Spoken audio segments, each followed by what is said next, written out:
সরকারি কর্মচারীদের সর্বনিম্ন মূলবেতন ৩৫,০০০ টাকা নির্ধারণ করে এবং দীর্ঘদিনের পুঞ্জীভূত বৈষম্য নিরসনের দাবি। প্রিয় সরকারি চাকুরিজীবী ভাই ও বোনেরা, আজকের সকালের আপডেট নিউজে আপনাদের স্বাগতম। যারা আমাদের চ্যানেলে নতুন তারা এখনই চ্যানেলটি সাবস্ক্রাইব করুন, আর হ্যাঁ, অবশ্যই কমেন্ট করে জানাবেন আপনারা কে কোন জেলা থেকে আমাদের ভিডিওটি দেখছেন। তবে চলুন কথা না বাড়িয়ে আজকের সর্বশেষ সংবাদটি জেনে নিন। আসন্ন পবিত্র ঈদ উল ফিতরের আগেই নবম পে স্কেলের গ্যাজেট জারির দাবি জানিয়েছে বাংলাদেশ সরকারি কর্মচারী দাবি আদায় ঐক্য পরিষদ। রোববার বেলা ১১টার দিকে রাজধানীর তেজগাঁও এলাকায় অবস্থিত প্রধানমন্ত্রীর কার্যালয়ে এই দাবি সম্বলিত একটি বিস্তারিত স্মারকলিপি প্রদান করেন সংগঠনের শীর্ষ নেতারা। প্রধানমন্ত্রী তারেক রহমান বরাবর প্রেরিত এই স্মারকলিপিতে দেশের ১১ থেকে ২০ গ্রেডের লক্ষ লক্ষ কর্মচারীর জীবনযাত্রার করুণ চিত্র এবং তাদের দীর্ঘদিনের বঞ্চনার কথা অত্যন্ত স্পষ্টভাবে তুলে ধরা হয়েছে। স্মারকলিপি প্রদানের সময় সংগঠনের কেন্দ্রীয় কমিটির নেতৃবৃন্দ এবং বিভিন্ন বিভাগ ও জেলা থেকে আসা প্রতিনিধিরা উপস্থিত ছিলেন।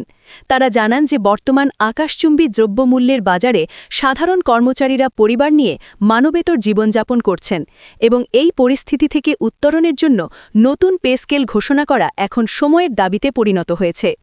স্মারকলিপিতে উল্লেখ করা হয়েছে যে বর্তমান বেতন কাঠামোতে কর্মচারীদের মধ্যে যে বিশাল বৈষম্য বিদ্যমান তা দূর করতে হবে। নেতারা ১:৪ অনুপাতে ১২টি গ্রেড ভিত্তিক একটি নতুন ও আধুনিক পে স্কেল প্রণয়নের প্রস্তাব দিয়েছেন। বর্তমানে প্রচলিত ২০টি গ্রেডের কারণে উচ্চপদস্থ কর্মকর্তা এবং নিম্ন পদের কর্মচারীদের বেতনের মধ্যে যে বিশাল ব্যবধান তৈরি হয়েছে তা অমানবিক বলে তারা উল্লেখ করেন। প্রস্তাবিত কাঠামোতে সর্বনিম্ন বেতন ৩৫,০০০ টাকা নির্ধারণ করার পেছনে তারা বর্তমান বাজারের বাস্তব চিত্র তুলে ধরেন। তাদের মতে একজন কর্মচারীর পরিবারে যদি গড়ে ৬ জন সদস্য থাকে তবে বর্তমান বাজারে চাল, ডাল, তেল, নুন, সবজি এবং মাছ মাংসের যে দাম তাতেই সামান্য বেতনে ৩ বেলা খাবার জোটানোই অসম্ভব হয়ে পড়েছে। এর সাথে যোগ হয়েছে আকাশচুম্বী বাসা ভাড়া এবং সন্তানদের শিক্ষা ও চিকিৎসার ক্রমবর্ধমান ব্যয়।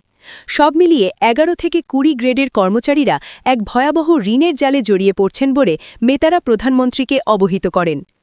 সংগঠনের নেতারা অত্যন্ত আক্ষেপের সাথে বলেন যে ২০১৫ সালে যখন অষ্টম পে স্কেল ঘোষণা করা হয়েছিল তখন থেকেই নিম্ন গ্রেডের কর্মচারীরা চরম বৈষম্যের শিকার হয়ে আসছেন।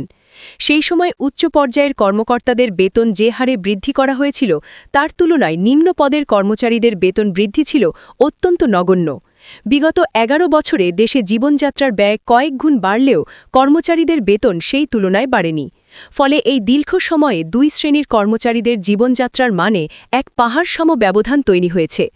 সরকারের উচ্চপদস্থ কর্মকর্তারা যখন সব ধরনের রাজকীয় সুযোগ সুবিধা এবং উচ্চ বেতন ভোগ করছেন তখন অফিসের পিয়ন, দপ্তরি বা সাধারণ ক্লার্করা মাসের অর্ধেক সময় পার হতেই ধারের আশায় মানুষের দ্বারে দ্বারে ঘুরছেন। এই বৈষম্য একটি গণতান্ত্রিক এবং ন্যায়ভিত্তিক রাষ্ট্রের প্রশাসনের জন্য মোটেই শুভ লক্ষণ নয় বলে তারা মনে করেন।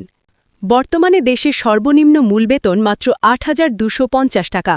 নেতাদের দাবি অনুযায়ী এই সামান্য টাকায় বর্তমান বাজারে কোনোভাবেই জীবনধারণ সম্ভব নয়। তারা তথ্য ও উপাত্ত দিয়ে দেখান যে গত কয়েক বছরে নিত্য প্রয়োজনীয় প্রতিটি পণ্যের দাম কয়েক দফায় বেড়েছে। চালের দাম থেকে শুরু করে আটা, ময়দা, চিনি এবং ভোজ্য তেলের দাম এখন সাধারণ মানুষের নাগালের বাইরে। এর পাশাপাশি বিদ্যুৎ বিল, গ্যাস বিল এবং পানির বিলও কয়েক দফায় বাড়ানো হয়েছে। একজন কর্মচারী তার মাসের বেতনের প্রায় সিংহভাগই খরচ করে ফেলেন বাসা ভাড়া এবং ইউটিলিটি বিল পরিশোধ করতে। বাকি সামান্য টাকা দিয়ে সন্তানদের পড়াশোনার খরচ চালানো এবং সারা মাসের খাবার কেনা কোনোভাবেই সম্ভব হচ্ছে না। ফলে অধিকাংশ কর্মচারী এখন অপুষ্টিতে ভুগছেন এবং অসুস্থ হলেও টাকার অভাবে উন্নত চিকিৎসা নিতে পারছেন না। এই পরিস্থিতি থেকে কর্মচারীদের রক্ষা করতে অবিলম্বে সর্বনিম্ন বেতন ৩৫,০০০ টাকা করা অনিবার্য। স্মারকলিপিতে আরও বলা হয়েছে যে নবম পে কমিশনের প্রতিবেদন অনেক আগেই সরকারের কাছে জমা দেওয়া হয়েছে, কিন্তু রহস্যজনক কারণে সেই প্রতিবেদনটি আজও আলোর মুখ দেখেনি। আমলাতান্ত্রিক জটিলতা এবং উচ্চপদস্থ কর্মকর্তাদের অনীহার কারণে সাধারণ কর্মচারীদের ভাগ্য নিয়ে এই ছিনিমিনি খেলা হচ্ছে বলে তারা অভিযোগ করেন। এমনকি জনপ্রশাসন সংস্কার কমিটির যে সুপারিশগুলো সম্প্রতি সামনে এসেছে সেখানেও নিম্ন গ্রেডের কর্মচারীদের স্বার্থ পুরোপুরি উপেক্ষা করা হয়েছে বলে সংগঠনের নেতারা দাবি করেন। তারা বলেন যে প্রশাসনের চাকা সচল রাখে মূলত নিম্ন ও মধ্যম স্তরের কর্মচারীরা, অথচ তারাই সবচেয়ে বেশি অবহেলিত। এই বৈষম্য বজায় রেখে একটি দক্ষ ও দুর্নীতিমুক্ত জনপ্রশাসন গড়ে তোলা সম্ভব নয় বলে তারা মনে করেন। সংবিধানের ১৫ নম্বর অনুচ্ছেদের কথা স্মরণ করিয়ে দিয়ে সংগঠনের নেতারা বলেন যে প্রতিটি নাগরিকের অন্ন, বস্ত্র, আশ্রয়, শিক্ষা ও চিকিৎসার নিশ্চয়তা দেওয়া রাষ্ট্রের মূল দায়িত্ব। এছাড়া যুক্তিসঙ্গত মজুরি লাভের অধিকারও সংবিধান স্বীকৃত। কিন্তু বর্তমান বেতন কাঠামোতে কর্মচারীরা তাদের এই মৌলিক অধিকারগুলো থেকে বঞ্চিত হচ্ছেন।